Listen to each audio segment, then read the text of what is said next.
Hi guys, so I have the Samsung Watch Ultra 2 and it's been nearly a month since the Watch Ultra 2 released, and in this video I'm going to do a detailed video about the features of the Watch Ultra 2 and how it's like.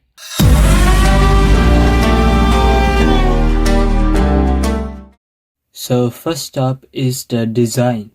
Now this watch features titanium like the old Samsung watch, grade 4 titanium to be precise, and features IP69K for the first time. Secondly, the thickness is now 10.7 millimeters, which is a big improvement over the original Samsung Watch Ultra, which had 12.1 millimeters. So it's a 1.4 millimeter difference. That's big. This watch now has different etchings on the bezel. There is no rotating, but it seems similar to the Watch 8 Classic. You see? Plus, of course, you get 3 side buttons, and the action button is now just a ring instead of just being orange. Plus, it's more thinner. Plus, it's more separate buttons than on the Watch Ultra. It was like more together. So now altogether looks more sleek. Plus, the Watch Ultra 2 features a different strap which has air pockets, making it comfortable to wear.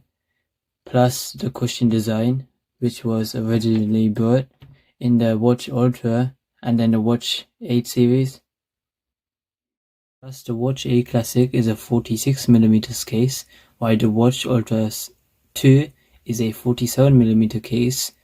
However, it still doesn't compete with the Apple Watch Ultra 3, which has a 49mm case. That's just big difference. One surprising fact is that this Watch Ultra 2 is only 61.5 grams. I know I said only, yes it's heavy, but the reason I said that is because this Watch 8 Classic is 63.5 grams. Heavier than the Watch Ultra 2, and this is meant to be a rugged smartwatch, and this is meant to be a classic smartwatch for looks and that.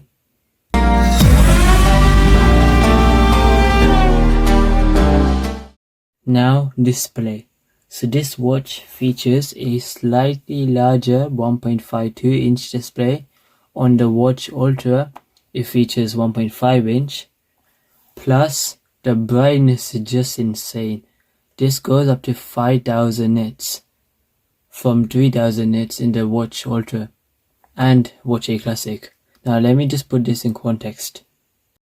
The original Samsung Watch Ultra has a peak brightness of 3000 nits. The Apple Watch Ultra 3 also has a peak brightness of 3000 nits. This watch has 5000 nits.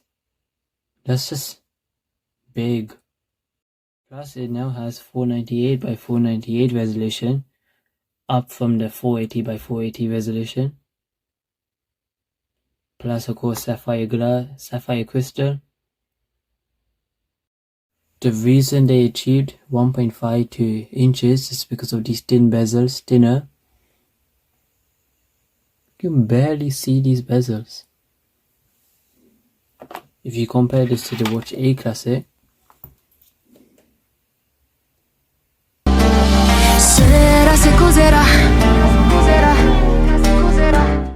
so here are the features for this watch. Number 1 is daily cardio load. So this feature is basically a way to measure your cardiovascular strain from like physical activity and daily movement too. Moving on, let's go. Vitals. Now, so this watch looks at 5 main metrics while you sleep. That's why I say 7 nights ago, to find your baseline. These are heart rate variability, skin temperature, blood oxygen, and respiratory rate. So like the number of breaths you take per minute. Now you must wear the watch to sleep, which is why it says here. Now using this information is going to create a baseline. Then of course it's going to say how many metrics did you meet. Next up you have heart health.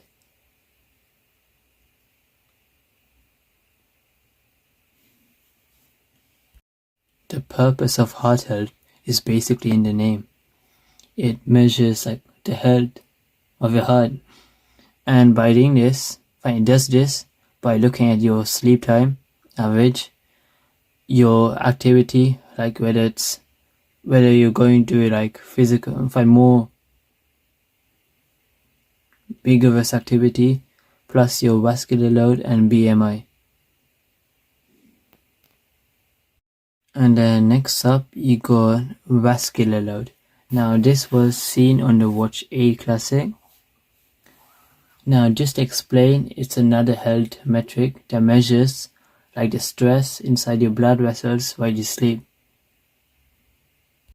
Another thing is hearing. Now this hearing feature is only available to Samsung phones. So if you're connected to your watch using a non-Samsung phone, you won't get access to this feature. Plus this is like a One UI 9 feature, so you need to wait until your watch is updated to One UI 9, then you can use this. So this is basically a sound meter, unless you're wearing Galaxy Buds, because this basically measures your volume level and duration of the audio, and then it's just saying whether this is too loud for you or too quiet for you. So right now I'm talking, it's not connected to the earphones, and it's saying moderate, now low. If I try shouting, which I won't do, it will say high, and then I will know that this is too loud for me, so I need to reduce the sound. So other than this, you get energy score, which is just normal, then sleep score, normal. Aegis index, even says right here, evaluates your metabolic health. And then antioxidant index, this feature is once again, it began using the Watch A Classic. So just, it shows right here.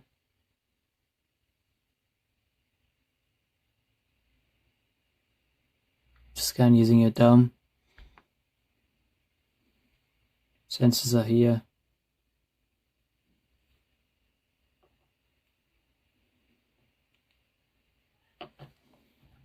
Now one new feature is Race to Talk. So this is the Race to Talk feature right now in action. What's the time? It did not work.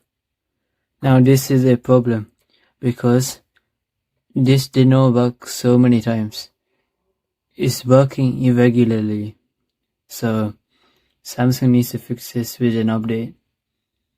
The thing is that double pinch and now shake is now just one feature. It's not just doing double pinch, shake, and then knock knock, like what on the Watch A Classic it did. So just to show you, settings. See? Double pinch is separate from shake. Double pinch and shake here is now together. Plus double pinch is now mapped strictly to positive actions. By positive I mean answering a call or pausing a timer. A shake is now strictly mapped to negative actions. Now by that I mean rejecting a call or dismissing an alarm. One thing in One UI 9 is this new look. So when I go to heart rate, it's different compared to One UI 8 watch, but now recently they did an update so it looks identical to that.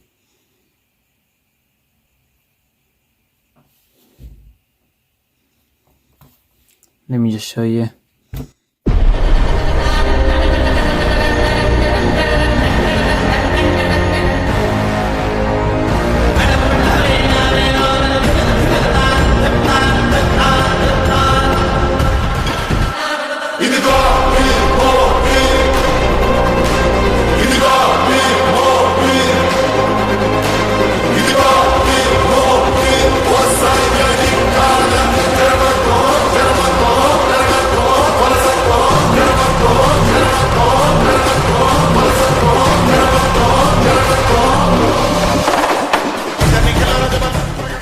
thing I said about thinness, how this is thin, just to feature a much larger battery. Let me say the battery capacity now. This is 800 milliamps. This is larger than the 590 that we got from the original Watch Ultra. The Watch 8 Classic was 445 milliamps. Now look at that difference. 445 milliamps and it's thicker. This is thinner and it features 800 milliamps. So it says on the Samsung thing that it delivers up to 60 hours of battery life with the always on display and 80 hours with always on display turned off. Now I agree, because using this watch lasts roughly 2 to 3 days. But one bigger disadvantage with this is charging. Because it features 800 milliamps and Samsung still kept 10 watts charging speed, it takes like 2 hours. So charging is just gonna take so long. Now yes, I said 2 hours, but that's using the normal charger. When using this magnetic wireless duo charger, this is gonna take like 3 hours. Because this is much more slower. For the Watch 8 Classic, normal charging thing from 0 to 100 takes like 1 hour and 30. On this, it takes 2 hours. So imagine this takes 2 hours. This would take roughly 2 hours and 30 minutes to 3 hours. So that's it. That's the video done. See you. Vanakkam.